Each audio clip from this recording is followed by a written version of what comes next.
Demon Hunters, disciples of Illidan Stormrage, uphold a dark legacy, one that frightens their allies and enemies alike.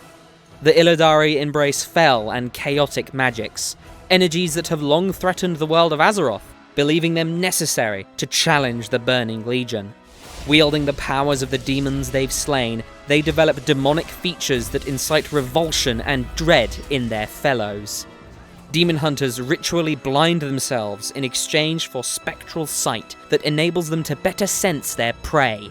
This enhanced awareness, together with their great agility and magical prowess, makes Demon Hunters unpredictable adversaries. And Illidari's quarry has much to fear, for when a Havoc Demon Hunter enters the fray, chaos ensues. Hacking their foes down with unparalleled speed and ferocity, and harnessing the fell magic within them into destructive blasts, a Havoc Demon Hunter will strike relentlessly until nothing remains.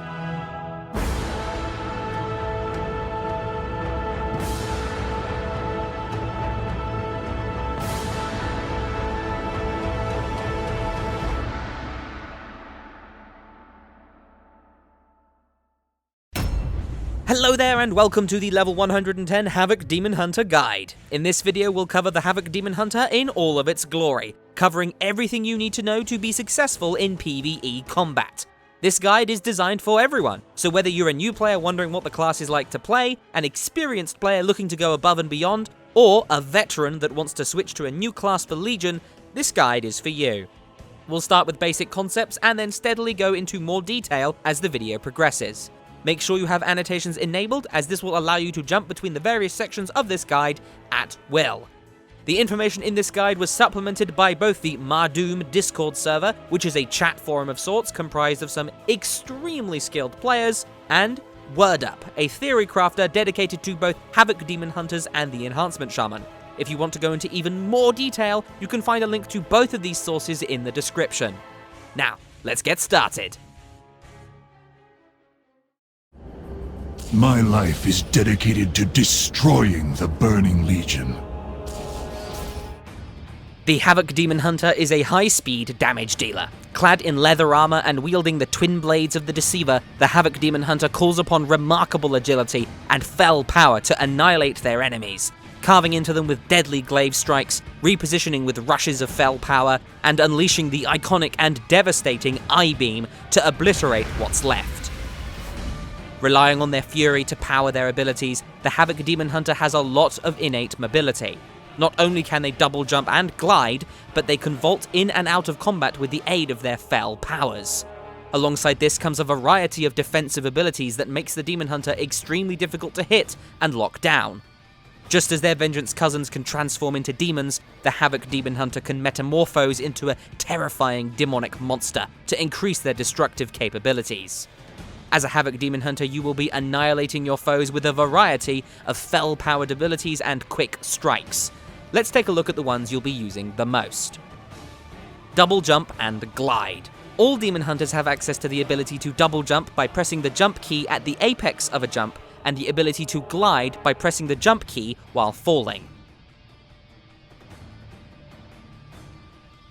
Demon's Bite. This is an instant melee attack that deals damage to a single target and generates a small, slightly randomized chunk of fury. Chaos Strike. Another instant melee attack, this one deals 2 large bursts of damage to a single target and costs a medium amount of fury. Critical hits from either of these bursts refund approximately half of Chaos Strike's fury cost. Eye Beam. Calling upon their inner demon, Eye Beam causes the Demon Hunter to temporarily metamorphose into a demon and channel a beam of energy directly in front of them, dealing heavy damage to every enemy caught within. This damage will always critically strike. Eye Beam costs a large amount of fury and has a short cooldown. Blade Dance. This graceful display of agility causes the Demon Hunter to strike at all enemies around them, dealing a chunk of damage to them. While using Blade Dance, the Demon Hunter moves so fast that their dodge chance is increased to maximum for a split second. Blade Dance costs a small amount of fury and has a very short cooldown. Chaos Nova. This instant ability blasts all enemies near the Demon Hunter with fell magic, stunning them and dealing light damage. Chaos Nova has a small fury cost and a fairly short cooldown.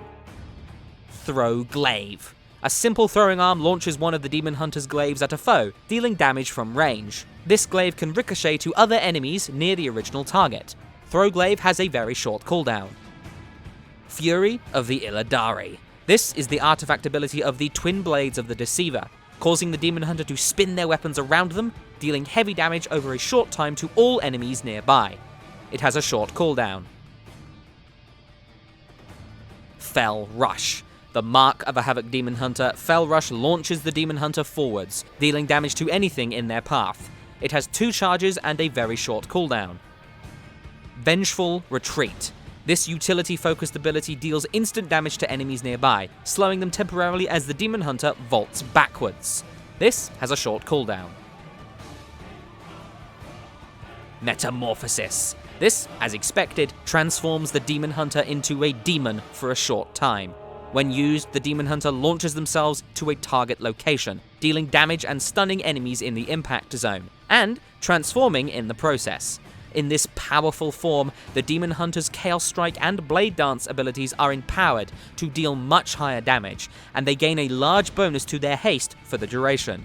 Metamorphosis lasts for a fairly short time and has a long cooldown. These aren't all of the abilities you'll be using as a Havoc Demon Hunter, but they're the main ones you'll be using to annihilate your foes. The Havoc Demon Hunter plays extremely quickly and very aggressively. Although weak when at range, their extreme mobility makes it almost impossible for their prey to escape them. This mobility also allows the Demon Hunter to avoid dangerous foes and mechanics. Their constant barrage of strikes and fell-empowered abilities means that you'll always have something to do, so long as you're in melee range of your target. Alongside this, the Havoc Demon Hunter is capable of summoning a Cloak of Darkness that can protect their allies, granting them a small amount of utility as well as their unrelenting damage.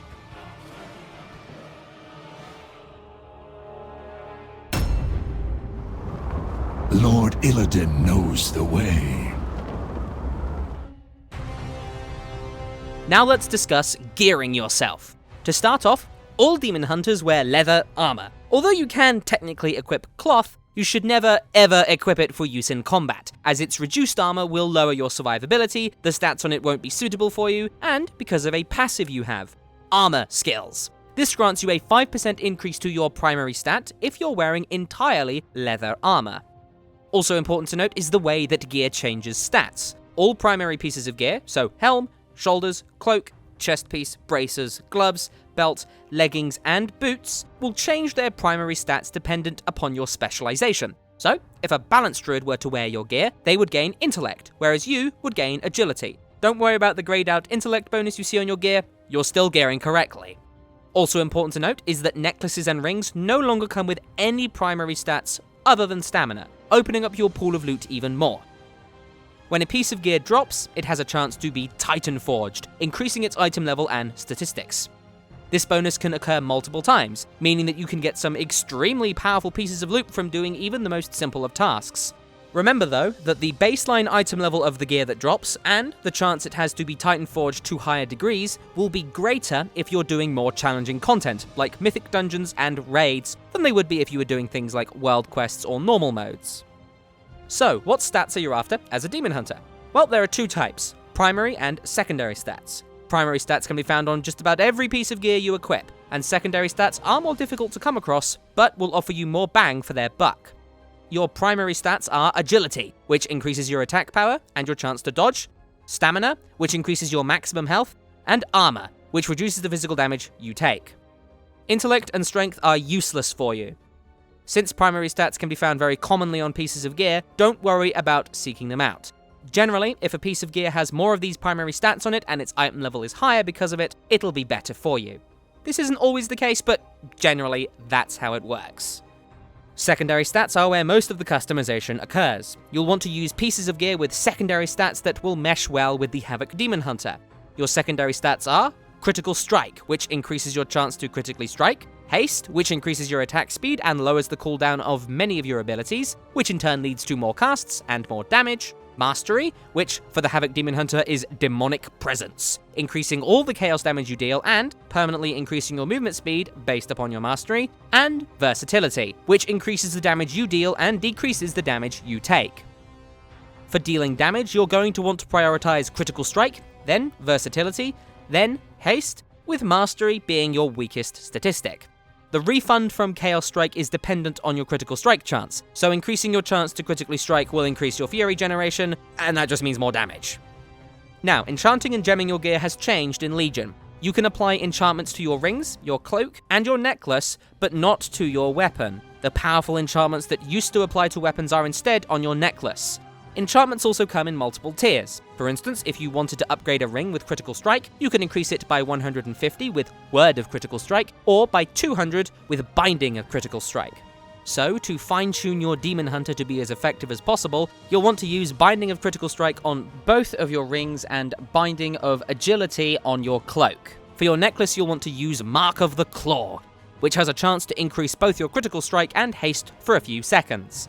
Although Haste isn't as strong as Versatility as a bonus, the bonus Critical Strike will aid your Chaos Strikes in dealing damage and refunding their Fury costs, which, as we know, is great. Remember, if you're doing any kind of raiding, you should be fully enchanted. It's practically mandatory for most raiding guilds. Enchant gear that you'll be keeping for a while, and never enter a progression raid, where you're seeing new content for the first time, without enchantments. Gemming your gear remains much the same as it did in Warlords of Draenor. Gear has a chance to have a gem slot, and in those slots you'll want to use a Deadly Eye of Prophecy. You'll also want to pick up a Saber's Eye. These are powerful, epic gems that increase a primary stat. But you can only have one of these Saber's Eye gems equipped in your entire gear at once. Since you're a Demon Hunter, you'll want one Saber's Eye of Agility if you find yourself with a gem slot. To optimize yourself for a raid, you're also going to need 3 consumables. Flasks, which last for 1 hour and aren't removed by death. Potions, which grant a short-lasting but powerful bonus with a cooldown that resets upon leaving combat. And food, which grants an hour-long buff after eating it for 10 seconds. For your flask, you'll be using a Flask of the 7th Demon. For your potions, you'll be using Potion of the Old War. You'll use one right before combat begins to trigger its cooldown, then another mid-fight. For your food, use either the Hungry Magister for 375 Critical Strike, Labecue Ribs for 300 Critical Strike, or Salt and Pepper Shank for 225 Critical Strike. Naturally, the more Critical Strike food offers, the more expensive it is going to be. For raiding, you'll definitely want to stock up on the Hungry Magister. To actually gear up for raids once you reach level 110, you're going to want to do, well, everything. Remember that every activity will have a chance to drop good gear for you. So, complete world quests every day, stay on top of your class all the whole missions and your campaign, enter the level 110 normal mode dungeons, then move on to heroic, mythic, and mythic plus dungeons if you're really looking to up your gear. There are all kinds of different ways and loads of mechanics in play in dungeons these days, especially for gear. But just remember that anything you do that's challenging will help you gear up. You'll notice that I haven't mentioned artifact weapons yet. Don't worry, we'll be covering that next.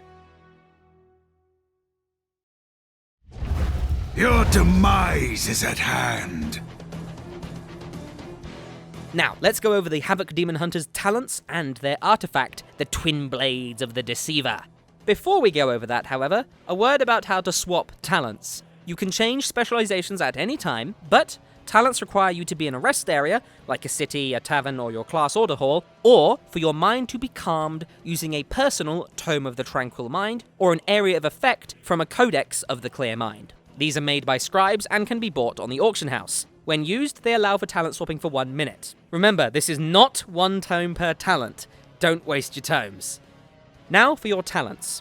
We're going to be doing this a bit differently. Rather than going into full detail about what each talent does, which honestly is something you can easily do on your own by opening up your talent panel, let's go over some builds that will help you deal with various situations.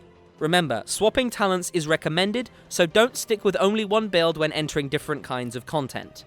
The first build is the Solo Havoc build, using a combination of Chaos Cleave to allow for Chaos Strike to hit multiple targets, First Blood to reduce the cooldown and increase the damage of Blade Dance, Soul Rending, Demon Reborn, and Demonic to make Metamorphosis a powerhouse of self-healing, damage, and cooldown resetting, and Nemesis to increase the damage you deal against certain types of enemies. This build will let you level up, explore the Broken Isles, and complete world quests at maximum level with absolute efficiency. From what I understand, a lot of Demon Hunters have been soloing some very nasty world quests using this build. As an alternative, you could swap out Demon Blades with Demonic Appetite for slightly more self-healing if you're in lower gear.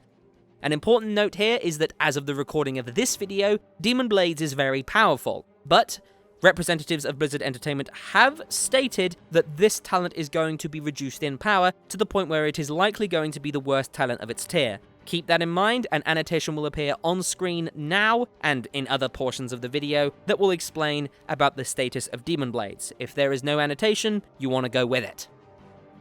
The second build here is for pure single target damage. This build uses both Bloodlet and Master of the Glaive to incorporate Throw Glaive into the rotation, and Fel Mastery and Momentum to bring in Fel Rush and Vengeful Retreat as generators and damage increases. Using this build, you are going to be rapidly moving about and doing your rotation at the same time.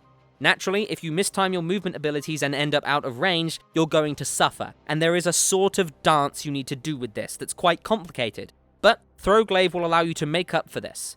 You'll notice that one of the talents here is missing. That's because none of these relate to damage. I would suggest Netherwalk for a flat-out immunity if you need it, but the level 104 tier isn't related to dealing damage, so you can choose whatever talent is useful for the fight or content you're in.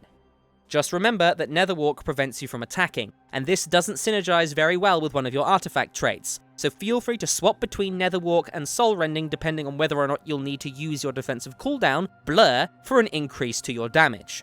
We'll discuss how this works later on.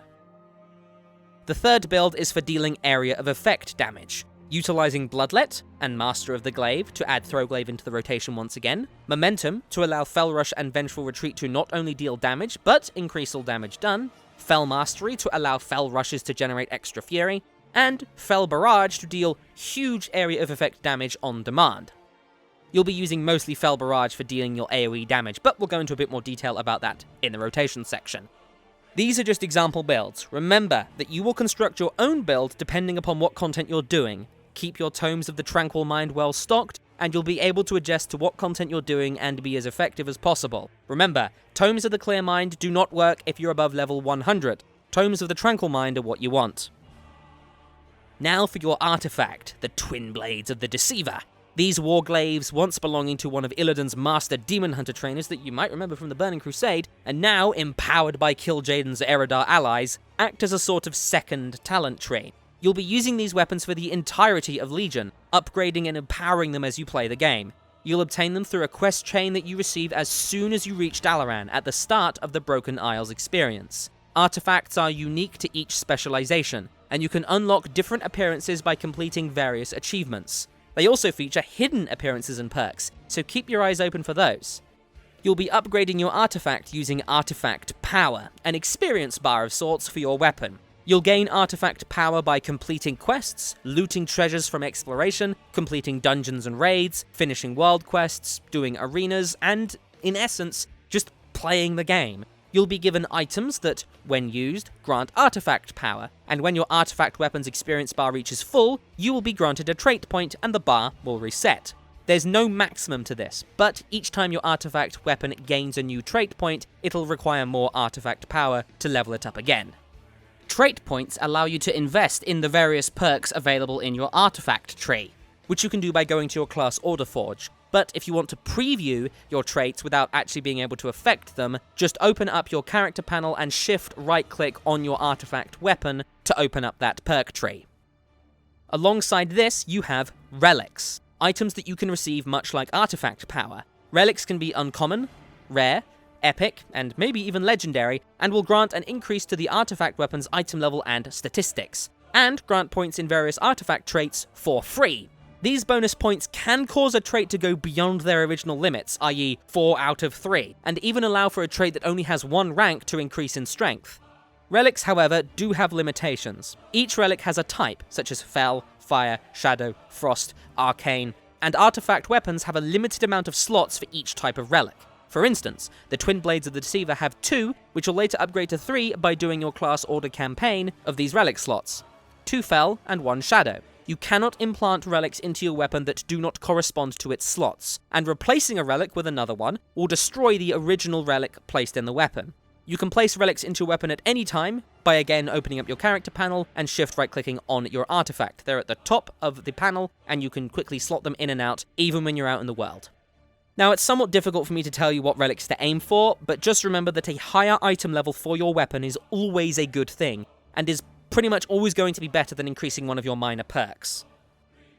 Now, traits take a long time to unlock, and you'll spend the entire expansion leveling up your weapon and pouring points into its various traits. There's even a bonus trait available once you've unlocked all of the others that grants a small bonus that can be upgraded indefinitely. It's almost going to be impossible to maximize this because it's going to cost an insane amount of artifact power. Remember, this is a very long process. Traits are split into ordinary traits, which offer a small bonus, and golden traits, which offer potentially game-changing power. To reach a trait, you must first unlock all of the ranks of a trait connected to it, meaning that what order you pour artifact power into your weapon is important. Thankfully, some of the best demon hunters out there have figured out what kind of build you want to use. So, let's discuss the best way for you to invest your power. When you first get your artifact, you will get your artifact ability for free, and your first trait, unlocked as soon as you complete your artifact quest chain, will start the process. It's called Warglaves of Chaos. After that, you're going to move towards Unleashed Demons, then down into Balanced Blades. After that, head left towards Sharpened Glaives, then up into Critical Chaos, and Chaos Vision after that. This will lead you to your first golden trait, Anguish of the Deceiver. This massively empowers your I-beam, making it very good on even single targets. Next, we'll return to the right-hand side of the tree to Demon Speed, then into Illidari Knowledge, and to your second golden trait, Rage of the Illidari. Now, not only is your I-beam empowered, but your artifact ability, Fury of the Illidari, will deal extra damage as well. Next, head over to the top of the tree, heading into Demon Rage, then Contained Fury. After that, swap over to the bottom left, picking up Feast on the Souls, Deceiver's Fury, and your third and final gold trait, Inner Demons. This makes Chaos Strike even stronger, which meshes quite nicely with your gearing priorities. To finish off the tree, pick up Overwhelming Power. After that, your artifact tree will be complete, and you will unlock the final perk, Chaos Burn. This will steadily increase your power as you pour traits into it. Remember, this is only an example build for raiding. If you have different needs depending upon your goals, feel free to build however you'd like. Just remember that this is a long-term project that will take you months, and refunding artifact power will set you back, so be careful about your choices. Overall though, just remember that one day you're gonna unlock everything.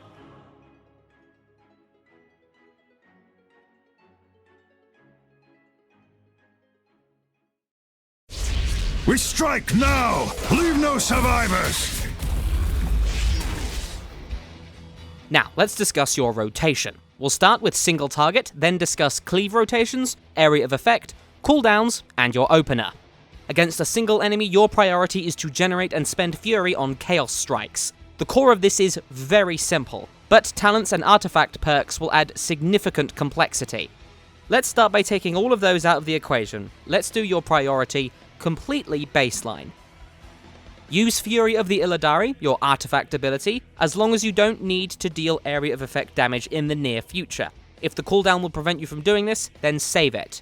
Use Chaos Strike, called Annihilation, when you're in Metamorphosis, when you're at 70 Fury or above.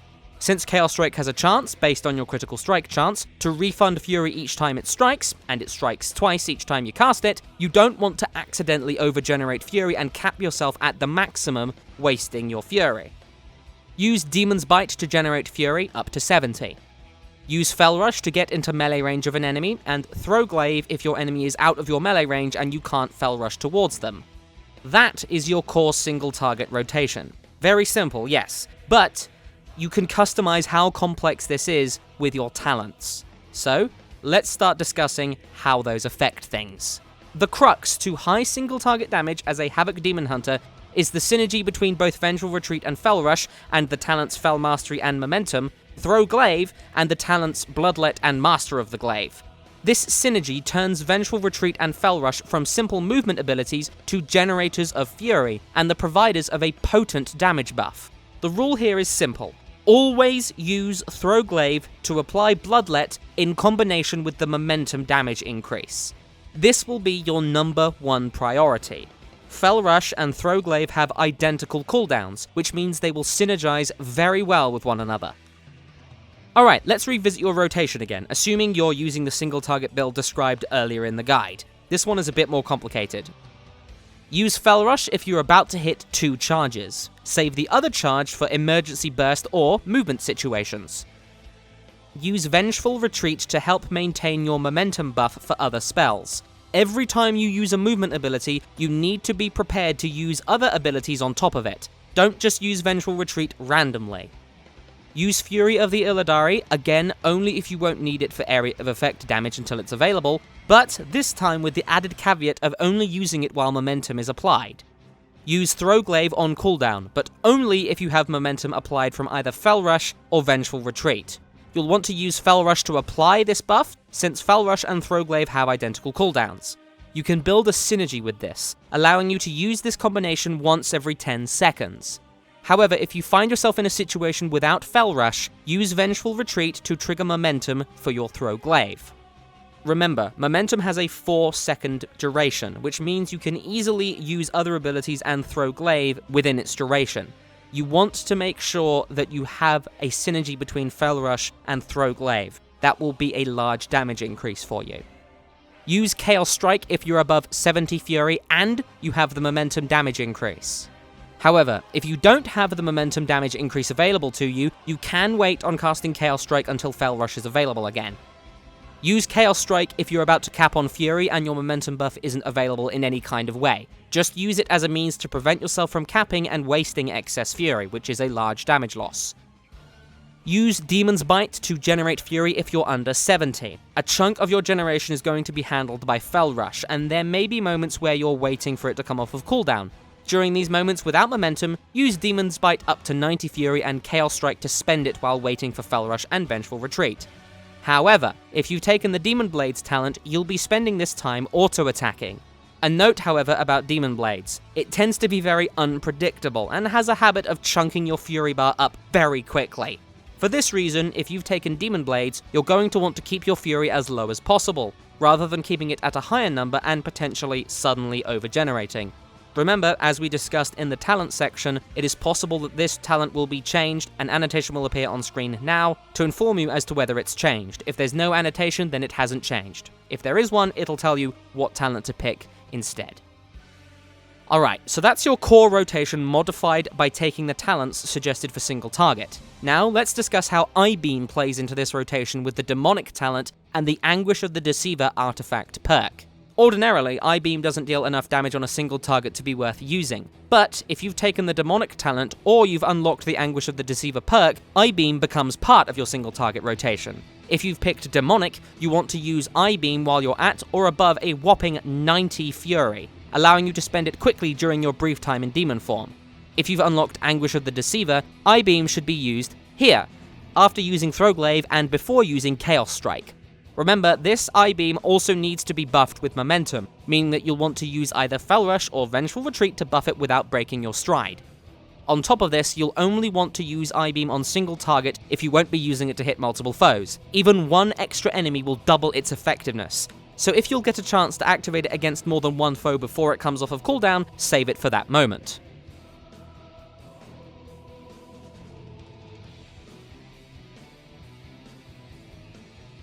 To round off the single target section, let's discuss other talents and how they fit in. You'll want to use Fellblade either right after you've used Vengeful Retreat for a neat leap away and jump back combo, or when you just need a big chunk of 30 Fury, usually right after an Eye-Beam or a Chaos Strike. If you feel a bit starved, feel free to Fellblade.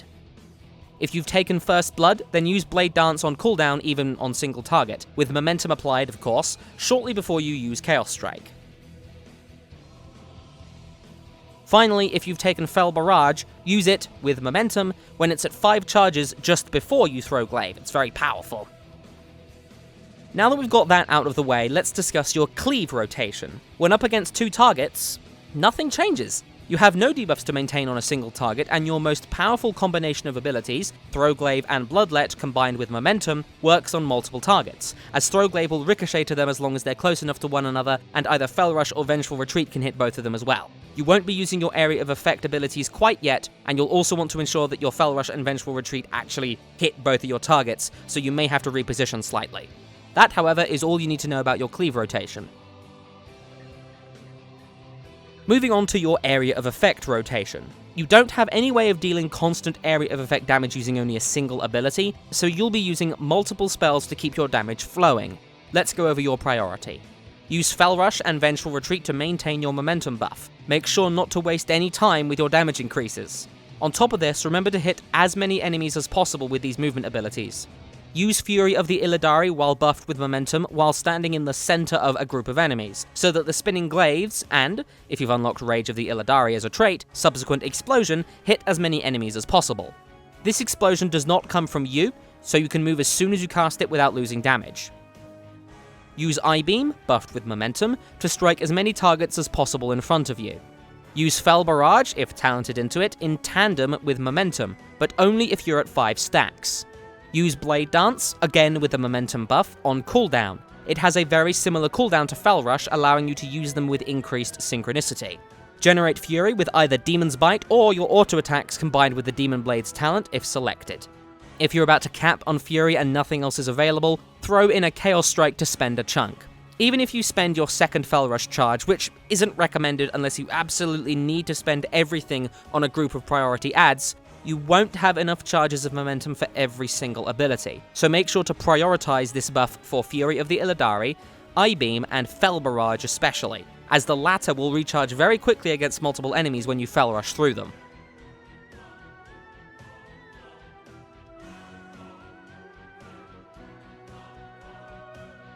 Now for your cooldowns. Your main cooldown is, of course, Metamorphosis, and you can talent into Chaos Blades for a second cooldown. Metamorphosis has a 5-minute cooldown, 4 minutes with all the points in the Unleashed Demons perk, and grants you a few things. First of all, it will let you move. You can jump to a new location or just right on top of where you're standing when it's activated. Secondly, it will stun all enemies in the impact location for a few moments. Thirdly, it provides an increase to your haste for its duration. Finally, it transforms Chaos Strike and Blade Dance into Annihilation and Death Sweep respectively. These have no new mechanics, they just hit much harder. This means that the strength of your Metamorphosis depends entirely upon how much Fury you spend on abilities during its duration. For this reason, you'll want to use Metamorphosis when you're at or above 90 Fury. This will let you spend chunks of Fury very quickly. For single target, you'll naturally be wanting to use as many Annihilations as possible on your foe. For area of effect, Death Sweep will be your go-to. However, these spells retain their place in your priority, meaning that Metamorphosis doesn't do anything to change how you play once you activate it. It just speeds things up a bit because of the haste bonus. Since it has a long cooldown, make sure you activate it at the start of a fight and in periods where enemies take bonus damage. Make sure to time this effectively. Get it out at least 2 times a fight, and aim to have it up during Bloodlust as well. Chaos Blades is your second cooldown. If talented into it, which is recommended for single target fights, then it will increase your damage based upon your mastery and dramatically increase the damage of your auto attacks for a short period. This damage bonus stacks with momentum, so you're going to want to maintain momentum throughout Chaos Blade's duration, while simultaneously remaining in melee range of the boss at all times. We'll go over how Fel Rush and Vengeful Retreat position you in the tips and tricks section, but your general rotation once you activate Chaos Blades in order to maintain the buff is to use Fel Rush right away, Vengeful Retreat, and Fel Rush, 4 seconds apart from one another to maintain momentum. Additionally, if you've unlocked the Demon Speed artifact trait, then you can activate Blur or the talent replacement Netherwalk to grant 2 more charges of Fel Rush. This will let you either maintain momentum throughout Chaos Blades, or refresh your main rotation's synchronicity after Chaos Blades ends. Just like Metamorphosis, you'll want to use Chaos Blades on cooldown, and you'll want to combine the 2 cooldowns together for their huge amount of burst potential. Now for your opener. Let's assume a basic 10-second pull timer, and that you're using the recommended single target build that involves Bloodlet, Master of the Glaive, Fel Mastery, and Momentum. Right before the pull begins, either 1 or 2 seconds depending on when your tank prefers to pull, use a potion of the Old War. Since you're not in combat, the cooldown will reset, allowing you to use it again later on in the fight. As the battle begins, Fel Rush towards your enemy, most likely the boss. Try to be close enough for your first Fel Rush to get you in range of your target. If this isn't possible, which will depend upon the fight you're up against and your strategy and all kinds of other things, then use your second Fel Rush charge to get in range. However, since this will screw up your synchronicity between Fel Rush and Throw Glaive, try to avoid it if you can. Remember, Throw Glaive is ranged, and momentum is applied regardless of whether or not you hit a target, so you can still do your opener and run forward towards the boss while throwing your glaives. If you have any unused trinkets, use them right now. Use Fury of the Illidari. Use Throw Glaive twice to get a powerful Bloodlet on your enemy. You can do this all within the duration of one momentum buff. At this point, if you've taken either the Demonic Talent or you've unlocked the Anguish of the Deceiver trait in your artifact tree, make your way up to 50 Fury, or 90 if you've taken Demonic. This shouldn't take more than 1 or 2 Demon's Bites or a few auto attacks with Demon Blades, all the while maintaining your rotation with Fel Rush and Throw Glaive as necessary. Then use Vengeful Retreat to grant momentum and activate Eye Beam. If you haven't taken the Demonic Talent or unlocked Anguish of the Deceiver, then simply skip this step. Maintain your single target rotation, making your way up to 90, or if you've unlocked the Contained Fury talent, 120 Fury. You'll want both Fel Rush charges available for this point. Activate Metamorphosis and, if you've talented into it, Chaos Blades. At this point, your goal is to maintain your single target rotation and your momentum for the entire duration of Chaos Blades. Don't be afraid to spend your second Fel Rush charge at this point, continuing your priority of applying Bloodlet through the use of Throw Glaive, buffed by momentum. If you've unlocked the Demon Speed trait in your artifact tree and you know you won't need Blur again for 1 minute, activate it to refresh your Fel Rush charges. Since momentum lasts for 4 seconds and Chaos Blades for 12, you can do all kinds of things here, but my suggestion is Fel Rush, Fel Rush, Blur, Fel Rush, Vengeful Retreat. This will allow you to bank 1 Fel Rush charge to continue your synchronous momentum and Throw Glaive rotation. Since Metamorphosis lasts for 30 seconds, you won't be able to maintain momentum for its duration, so don't try to. Once Chaos Blades and Metamorphosis have ended, continue your rotation as described earlier. That is your opener.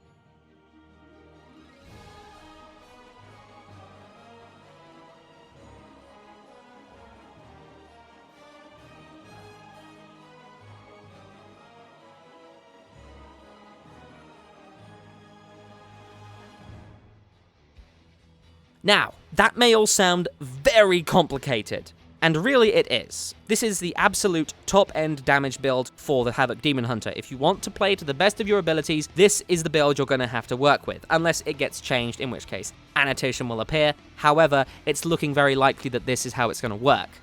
However, it's also a very unique and very weird kind of playstyle that will take time to get used to, so, get used to it. Spend plenty of time practicing your rotation. But if you find that you just can't get used to it and you're not enjoying it, feel free to swap your talents around to lower the amount of synchronicity required.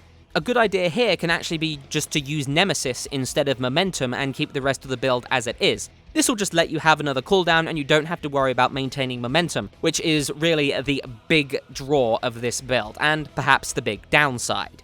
Of course, experiment and figure it all out, but we'll go into a bit more detail about how to really master this build in the tips and tricks section. For now, let's move on.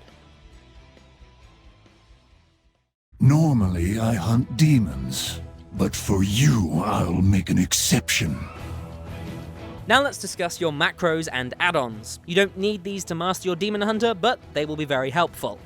There are 3 macros I would recommend for you. We'll start with a Consume Magic focus macro. This macro will allow you to cast Consume Magic, which is your interrupt, on your focus target, which can be helpful when a priority enemy needs to be interrupted, but you're not targeting it. To go with this, try using this focus macro to make your target into your focus target, for quick synergy with the previous macro on the fly. You can add /target followed by the name of an enemy if you know ahead of time what you want to make your focus. Just remember to press enter afterwards to make the 2 commands 2 different lines. Finally, a Netherwalk Cancel Aura macro. This is very helpful for avoiding a burst of damage and then cancelling Netherwalk as soon as you're safe, since the ability prevents you from attacking during its duration. This works just like a Paladin's Cancel Aura for their Divine Shield would, and you can even use it if you've taken Blur instead of Netherwalk, and you can just put it on the same key binding, and every time you swap talents, it won't ruin everything. All of these macros can be found in the description for easy copy and pasting. As for add-ons, I would definitely suggest Weak Auras. This add-on lets you do just about everything, and it's extremely in-depth. I can't explain it in detail in this video because there's so much to explain, but I do have another video dedicated to creating and using Weak Auras. You can find that in the description or by clicking on the screen now. In the description you can also find a link to Kib of Area 52's Weak Auras for Havoc, along with my own guide for the add-on. Other add-ons I'd suggest are a good cast bar add-on, unit frames and action bars, so Quartz, Shadowed Unit Frames and Bartender, and even a replacement for the inbuilt nameplates if you would like, such as Tidy Plates. You don't need to use these, but if you want to tinker with your own user interface, then you can find links on screen now and in the description to my beginner's guide to the user interface and my own user interface for Legion. I'm not going to go into too much depth here since there's loads of stuff you can do with user interfaces and it's a very deep subject.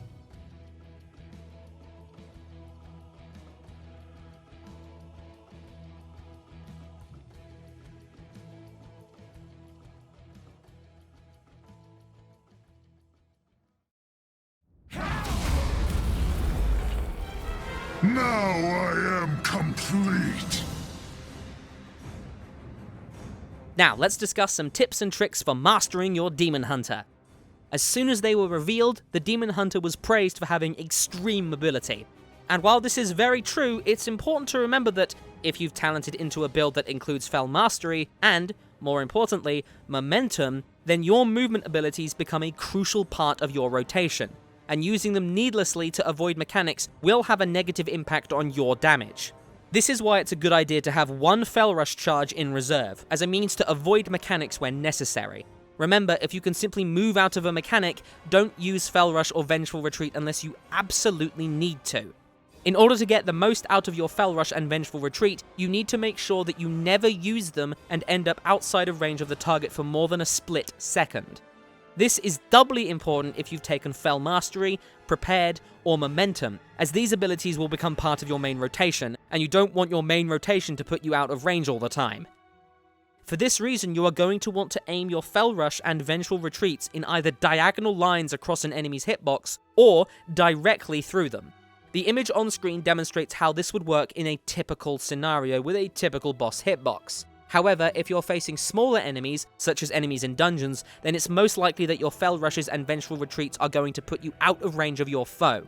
In these cases, talenting into Felblade will allow you to jump out of range of your enemy with a movement ability, and then immediately jump back into melee range. Just remember that this forfeits Bloodlet, so be careful about taking this if you want to absolutely maximize your damage. If you really want to stick with Bloodlet, a small tip I would have is to consider backing up a tiny bit before you Fel Rush, or moving forward a little bit, turning around and Vengeful Retreating, so that you always end up in range, even in scenarios where you have small enemies.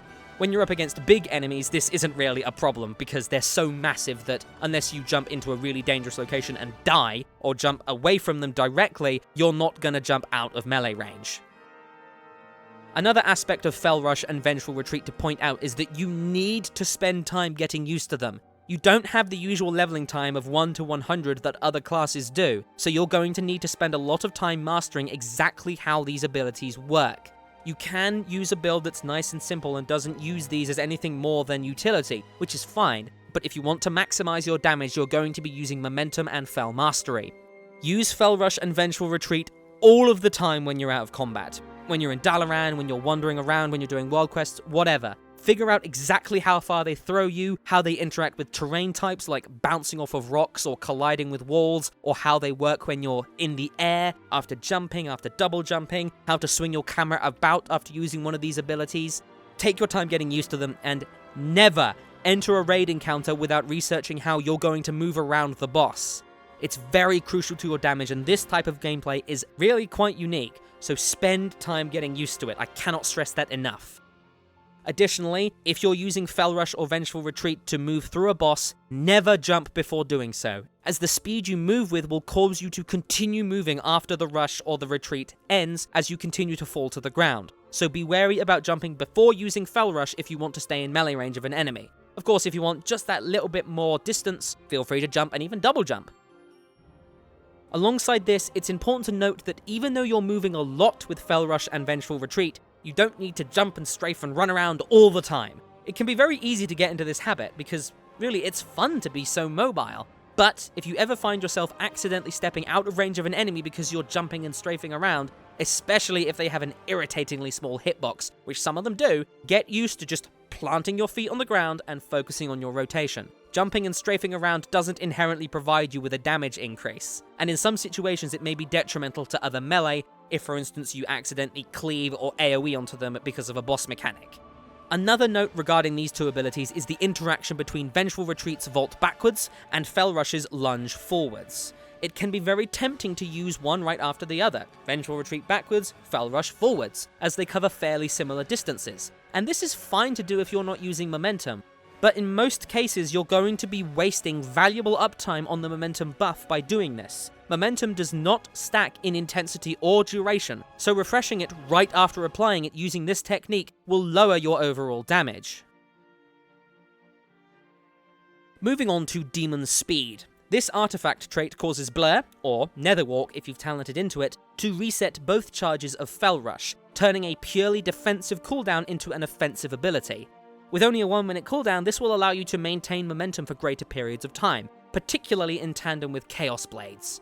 However, this naturally comes at the price of losing an on-demand defensive ability. My suggestion with this ability is to plan your use of it very carefully. Take notes, that's what I'd suggest. If you're taking a lot of damage at a certain point in a boss fight, you're going to want to do your healers a favor and activate Blur as a defensive ability. But thanks to its low cooldown, even on fights with lots of burst damage on the raid, you're probably going to be able to find moments where you can use it for Fel Rush resets. Remember the mantra of a DPS, you're not going to be doing any damage if you're dead. However, to get the most out of Blur, the absolute most, you'll want to combine its utility and its damage bonus by finding moments where damage needs to be mitigated, spending your Fel Rush charges shortly beforehand, then activating Blur. Remember, momentum does not stack, so generally you're going to want to be using Fel Rush along with Throglaive, waiting for momentum to fall off, Fel Rush again, preferably right before the damage comes in, Blur, and then you've got your reset. This will give you double the bang for your buck, enabling you to mitigate damage whilst maintaining that ever-crucial synchronicity between momentum and Throglaive combined with Bloodlet. Just remember that Netherwalk prevents you from attacking, so if you absolutely must take it to avoid a mechanic, then consider using a Cancel Aura macro to disable it as soon as you've avoided the damage you need to. Again, you can find a Cancel Aura macro on the screen and in the description.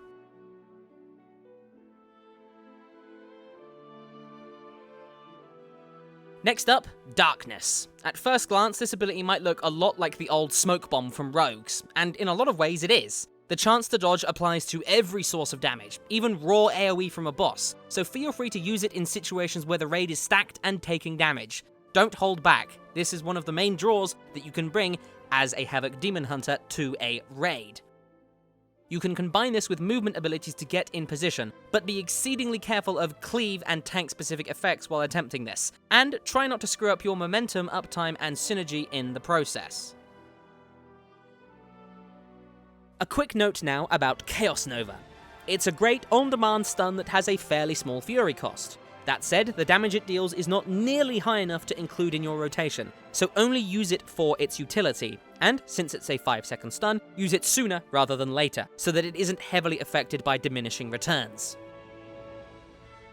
Next up, a note about Spectral Sight. Although this has very little utility in almost every situation, there are certain places where being able to see invisible enemies is extremely useful. The final boss of the Vault of the Wardens, for instance, temporarily turns invisible, and can be seen during this period using Spectral Sight. That's how it works on the beta as of the release of this video. If it doesn't, annotation will appear saying, sorry, it doesn't work. If there's no annotation, just assume that it does, and of course, try it for yourself. Other than in situations like that, it isn't too helpful for scouting and definitely shouldn't be used mid-fight. Consider it more of a flavor spell than anything else. While Metamorphosis doesn't really change how you play, it's still a very potent cooldown thanks to the fact that the improved versions of Chaos Strike and Blade Dance hit much harder, so the amount of fury you have available to you when you activate Metamorphosis is important.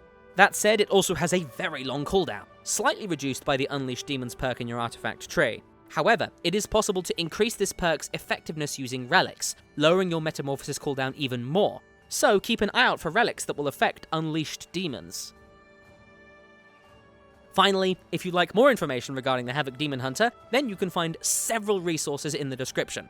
The best of these is undoubtedly the Mardoom Discord server, where Demon Hunters meet to discuss the class and strategies for playing it. This is the cutting edge of Demon Hunter theory crafting right here. It's populated by some of the best Demon Hunters around, and they'll be more than happy to answer your questions. Just remember to read the rules of the server beforehand and be courteous. Don't bug people, be nice, be polite, all of that stuff. If you're after more written information, then you can find a link to WordUp's Havoc Demon Hunter Guide and to Van Yali's 7.0 Demon Hunter Guide on MMO Champion in the description. Above all else, remember to enjoy yourself. The mark of a great player comes from passion, a want to learn, a sterling knowledge of their class, and above all, a friendliness towards others. Work on that, and regardless of your class, you will excel. That will conclude this guide. I hope you enjoyed it and you found it helpful. If you have any questions, thoughts, comments, or suggestions, you can contact me using the links in the description, or you can just leave a comment. If you want to help support the channel, there is a link to my Patreon page in the description as well. Thank you very much for watching, and I wish you the best of luck as the unrelenting Demon Hunter.